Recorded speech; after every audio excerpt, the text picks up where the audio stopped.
But bowling just makes me so happy, you know. Even if I'm not bowling good, it's the thrill and the excitement of trying to figure it out.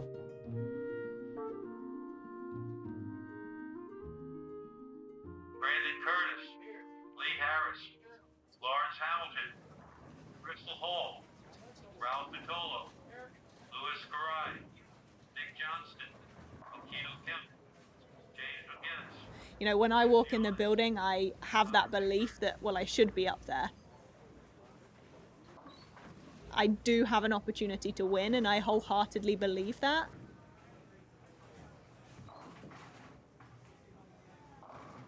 I just think that women's bowling is not known enough about. If we look at women's tennis, let's say, there's been the legends like Billie Jean King that kind of changed the way that tennis was perceived in the public eye, and we don't have that yet for bowling. Bowling is still seen as, okay, well, I go with my friends and I go have a pizza, or I go have a beer, or, you know, I take my kids for a birthday party. It's very much seen as a recreational sport, and it's trying to get people to see that there is a professional side of it. So I was born and raised in Bournemouth, England. I then actually moved to the United States when I was 18.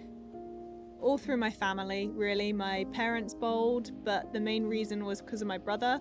We went to a birthday party. It happened to be on a Saturday morning, and he really enjoyed it, and they had a youth bowling club going on. And from there, it just kind of skyrocketed. I bowled tournaments all over the UK with that youth bowling club. And I just kept bowling and competing as much as I could. My parents took me literally every weekend. That was kind of my social life. And that's how I got into it.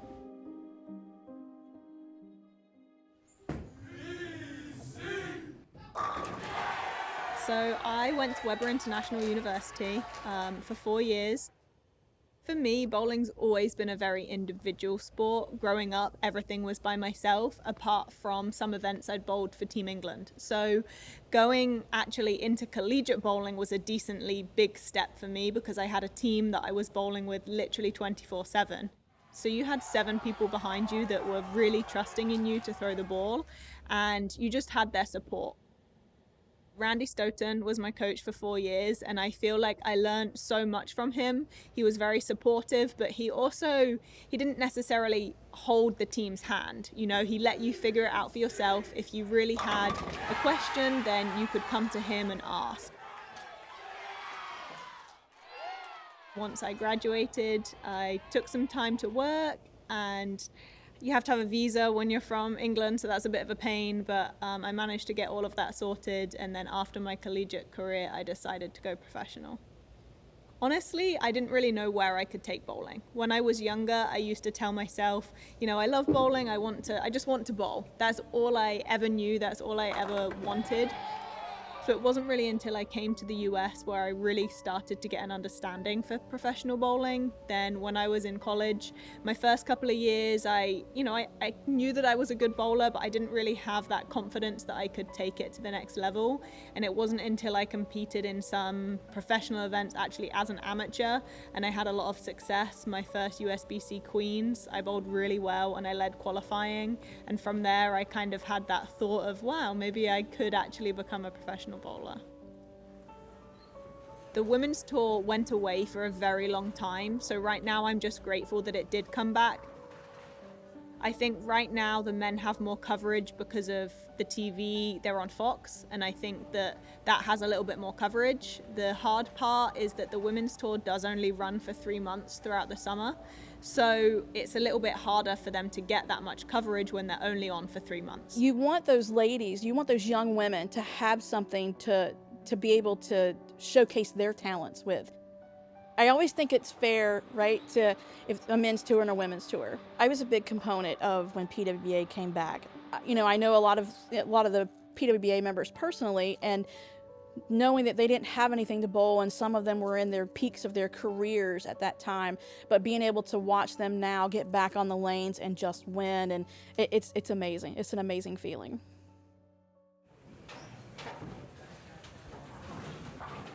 I really appreciate the fact that the men's tour allow the women to compete in it. So I could go to a men's event just like I bowled the PBA regional and I can compete. I'm so used to competing against the men, and I think for me, sometimes I would not rather do it, but there's a lot more competition bowling with the guys. So it's a really nice feeling, obviously, when I can beat them. But in my mind, I'm kind of getting that realization and that confidence to where I feel like I should beat them. And I feel like that's what's really helped my performances lately, is that I'm starting to get that confidence and that belief in myself. It shows you the location from where I let it off my hand, then literally the whole way.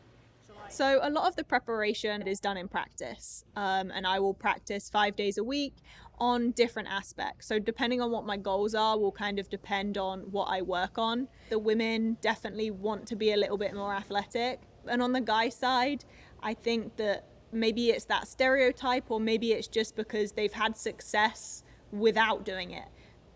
I think that's the biggest key, is, with other endurance sports that, well, you have to train because it benefits your sport so much. Whereas with bowling, I think it's understanding that it does benefit you by working out.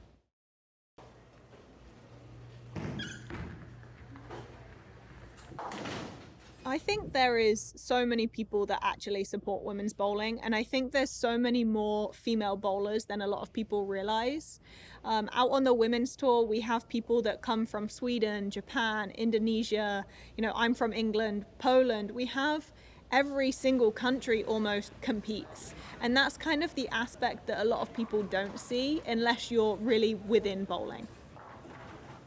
I think from a women's perspective, we always want to kind of inspire the younger generation. If I can inspire one person to pick up a bowling ball or to go from amateur to professional, that's a win. If every professional bowler can get that one person to pick up a bowling ball, then, it's going to make a difference. Obviously, the bowling industry has been affected by COVID.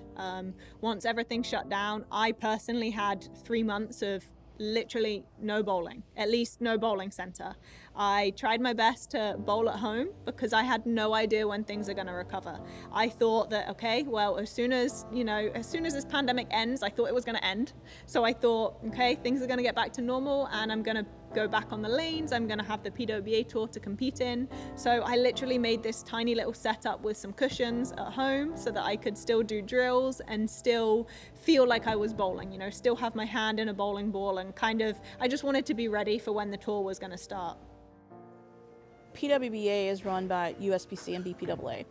And I think it's important to realize that when these bowling centers shut down in March, we were proprietor driven for those tournaments. Our contractual obligations and things like that were to bowling centers that were closed. The PWBA tour was cancelled for 2020, which I wasn't very happy about. I felt like I was doing so much preparation to get ready for that tour. I personally look at how things are in England at home, and it's very different to it is in the US. So because of that, I'm really trying to take advantage of the bowling I can do right now, because I know that, if I was in England, I wouldn't be as lucky and I wouldn't be as grateful because I wouldn't be able to bowl.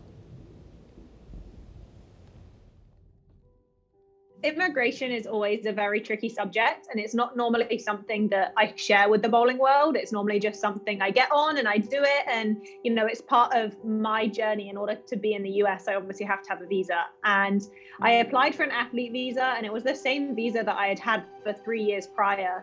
Unfortunately, they gave me reasons for the denial, and of course the main reason was just that I didn't submit enough evidence to prove the categories.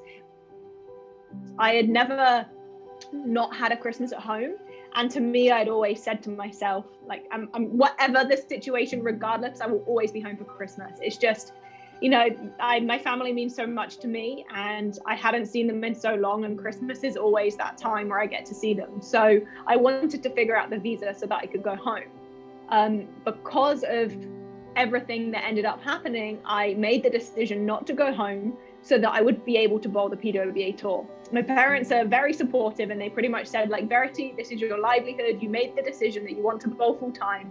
It's okay. We'll have for Christmas another time whenever you get to come home. So I sacrificed not going home for Christmas so that I could bowl in January in the PWBA tour.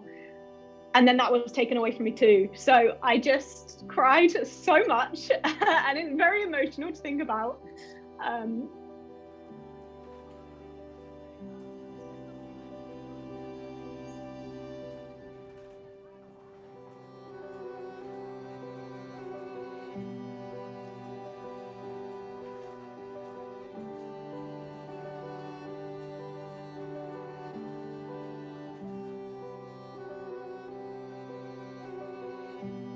The hard part right now about the UK is because it's locked down, everything is shut, right? So there's not actually anyone in a bowling centre that would be able to let me in. I've set up a little bowling lane in my hallway, so at least I can practice a little bit. That was something I did in the first lockdown when I was in the US, and I felt like it did benefit me. So I wanted to make sure that I did that again. I felt so ready at the beginning of January to go and compete. So to have that taken away from me, okay, that's one thing, that's okay. But now to not even have the ability to train is probably the hardest part. Genuinely don't think that I expected to have the response that I did. So it's very heartwarming to know that all of these people want to watch me bowl. And just, I have so many comments and I read all of them because it's just amazing to have so much support. I would say I'm still motivated. I'm very motivated to get back, and I'm motivated to try and stay as sharp as I can be.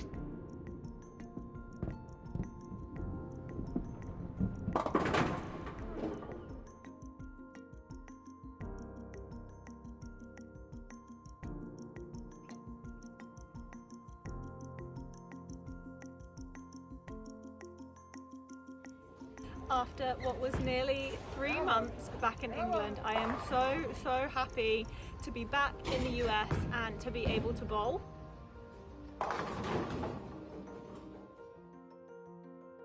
I am just so ready to be back on the lanes and so excited to be able to bowl again, and really looking forward to be able to compete on the PWBA Tour this summer.